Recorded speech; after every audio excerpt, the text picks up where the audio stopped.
80% serial കില്ലേഴ്സും നവംബറിലാണ് ജനിക്കുന്നത്. ഹാസ്യ നടന്മാരും തമാശക്കാരും മറ്റുള്ളവരെ അപേക്ഷിച്ച് കൂടുതൽ വിഷാദരോഗികളാണ്.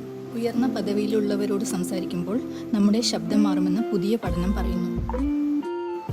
വിശ്വസ്തരായ മറ്റുള്ളവരോട് പരിഹാസം പ്രകടിപ്പിക്കുമ്പോൾ സർഗാത്മകത വർദ്ധിപ്പിക്കുന്നു.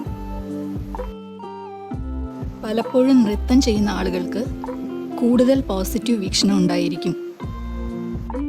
ആരെങ്കിലും നിങ്ങളെ നിരീക്ഷിക്കുന്നുണ്ടോ എന്നറിയണമെങ്കിൽ വെറുതെ കോട്ടുവായി ഇടുക. അതൊരു പകർച്ചവ്യാധിയാണ്.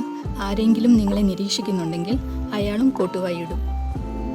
ഒരു പെർഫെക്ഷനിസ്റ്റ് എന്നത് സമ്മർദ്ദത്തിനും വിഷാദത്തിനും കാരണമാകും. നിങ്ങൾക്ക് ഒരേ സമയം വിഴുങ്ങാനും ശ്വസിക്കാനും കഴിയില്ല. നിങ്ങളുടെ കൈ കഴുകുന്നത് നിങ്ങളെ കൂടുതൽ ശുഭാപ്തി വിശ്വാസമുള്ളവരാക്കുന്നു. ആരെങ്കിലും നിങ്ങളെ ഇഷ്ടപ്പെടണമെന്നുണ്ടെങ്കിൽ പുസ്തകം അല്ലെങ്കിൽ പേന പോലുള്ള ഒരു ചെറിയ സഹായം അവരോട് ആവശ്യപ്പെടുക. കൂടുതൽ തവണ പുഞ്ചിരിക്കുന്ന സ്ത്രീകൾ കൂടുതൽ ആകർഷകരാണ്. എന്നാൽ ഗൗരവമായി കാണപ്പെടുന്ന പുരുഷന്മാർ കൂടുതൽ ആകർഷകരാണ്. റോക്ക് സീസർ പേപ്പർ ഗെയിമിൽ വിജയിക്കാൻ അത് കളിക്കുന്നതിന് മുമ്പ് എതിരാളിയോട് ഒരു ചോദ്യം ചോദിക്കുക. മിക്ക സമയത്തും ആശയക്കുഴപ്പം കാരണം അയാൾ കത്തിയുടെ എറിയും. നിങ്ങൾ നന്നായി ഉറങ്ങിയെന്ന് സ്വയം ബോധ്യപ്പെടുത്തുന്നത് നിങ്ങളുടെ തലച്ചോറിനെ കബളിപ്പിക്കാൻ സഹായിക്കുന്നു. നിങ്ങളുടെ പ്രിയപ്പെട്ട ഗാനം നിങ്ങളുടെ ജീവിതത്തിലെ ഒരു വൈകാരിക സംഭവവുമായി ബന്ധപ്പെട്ടിരിക്കുന്നു. കൗമാരപ്രായത്തിന് ശേഷം കന്യകാത്വം നഷ്ടപ്പെടുന്ന ആളുകൾക്ക് പിന്നീട് ജീവിതത്തിൽ സംതൃപ്തമായ ബന്ധം ആസ്വദിക്കാനുള്ള സാധ്യത കൂടുതലാണെന്ന് പഠനം വ്യക്തമാക്കുന്നു. പെൺകുട്ടികൾ നിങ്ങളെ ഉറ്റുനോക്കുന്നത് അല്ലാതെ തിരിച്ചു നോക്കുന്നത് അവർ ഇഷ്ടപ്പെടുന്നില്ല.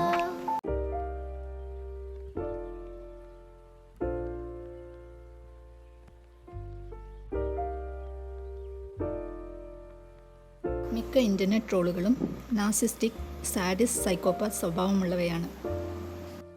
നിങ്ങളുടെ പ്രിയപ്പെട്ട ഗാനം ഒരിക്കലും അലാമായി ഇടരുത്. നിങ്ങൾ അതിനെ വെറുക്കും. ഗർഭിണിയാവുമ്പോൾ സ്ത്രീകൾ പൊതുവെ കൂടുതൽ സുന്ദരിയായി കാണപ്പെടുന്നു. ഒരാളെ മറക്കാൻ പറ്റാതെ വരുമ്പോൾ അവർ നിങ്ങളെക്കുറിച്ച് ചിന്തിക്കുന്നു എന്നോർക്കുക. നിങ്ങൾക്ക് എന്തെങ്കിലും ഓർക്കാൻ ബുദ്ധിമുട്ടുണ്ടെങ്കിൽ ചോദ്യം ചെയ്യപ്പെടുന്ന വിഷയത്തെക്കുറിച്ച് ചിന്തിക്കുമ്പോൾ നിങ്ങളുടെ മുഷ്ടി അമർത്താൻ ശ്രമിക്കുക.